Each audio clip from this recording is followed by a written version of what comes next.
people who are in fear of their emotions or struggle with their emotions, they suppress them. Like there's this evolving psych neuroimmunology research that suggests that potentially a very strong root cause of the body being in disease. So I want to get a sense of your understanding of emotions, because a lot of these drugs are designed to alter your emotional states, impact cognitive functioning. They are blunting at emotions is probably the safest and way to be able to describe what happens. People don't feel the same way anymore, and a lot of them feel somewhat handicapped even because they don't even have the same access to positive emotions. Okay, so I've never thought that much before about what the definition of an emotion is, but its etymology lines up with what you're saying about moving energy, because it is, it comes from the Latin to move. I just looked it up. So I think there's some truth there. But my general perspective on kind of what's more important and do they interact between cognitive and emotional work versus biochemical work. I think no one is, for some people, they are, let's say, on a 1 out of 10 biochemically, and there may be an 8 or 9 in terms of how they conceptualize how they should be handling their thoughts and emotions and life stresses. But their biochemistry is just so bad that the cognitive work they're trying to do doesn't pay off. And that person primarily has to engage at the biochemical level to make progress. And then there are other people who I would argue. Go ahead. One second here. I don't want to separate them, because I would argue all people need to engage in both.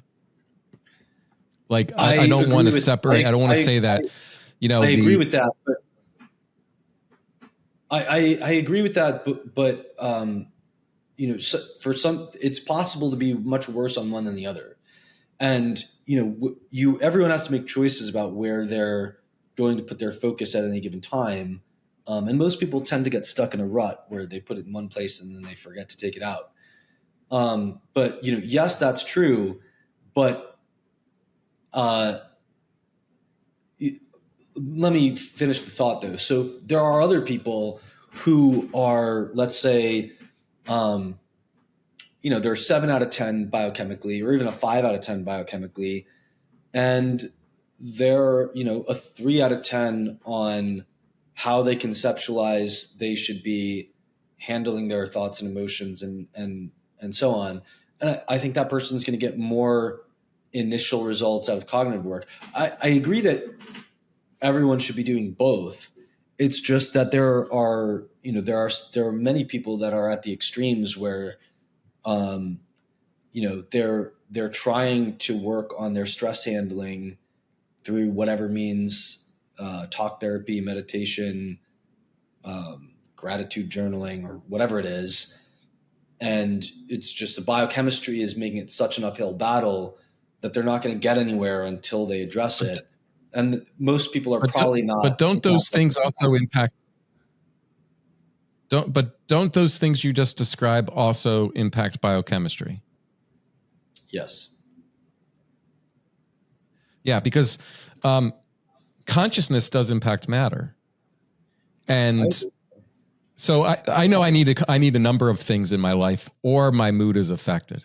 If I'm not meditating, if I don't have adequate connection to nature and sun exposure, and if I'm not working out hard, everything becomes more difficult for me, as well as my nutrition, as well as my diet. So to me, that's indisputable, and any type of evolution in mental health care has to include all those things.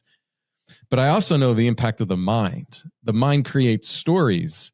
The mind makes judgments. The mind goes in the past. The mind replays events that are painful. The mind goes into the future, and in that future can create scenarios that are catastrophic, all impacting our physical bodies and biochemistry in that exact moment that it's doing that. And this whole quantum physics, where like consciousness actually has impact on matter, is just like absolutely fascinating to me, because I begin to understand or begin to think about what we do when we pharmaceutically try to intervene with nature. So tell me if I'm wrong here, that there's research that shows that living cells emit light, like actual photons that can be measured with photomultiplier tubes. Like scientists like Fritz Albert Popp discovered that healthy cells emit coherent light, while diseased or dying cells emit like these chaotic light patterns. And the biophotonic emission appears to be how cells communicate with each other across the body, which is faster than the nervous system, faster than chemical signals. And like, this is where it gets really interesting to me, is that the primary source of this cellular light production appears to be the mitochondria. So I'm trying to merge the metaphysical, the spiritual, with the scientific, with the physical. So if from your research and how SSRIs destroy mitochondrial function, what happens then to this light production? Like, are we literally watching people's inner lights dim when they take these drugs? And can this explain why so many people on SSRIs report like feeling dead inside, spiritually disconnected? In some ways, like, people have completely altered their understanding of reality. They've become atheists. It's fascinating what I see these drugs do.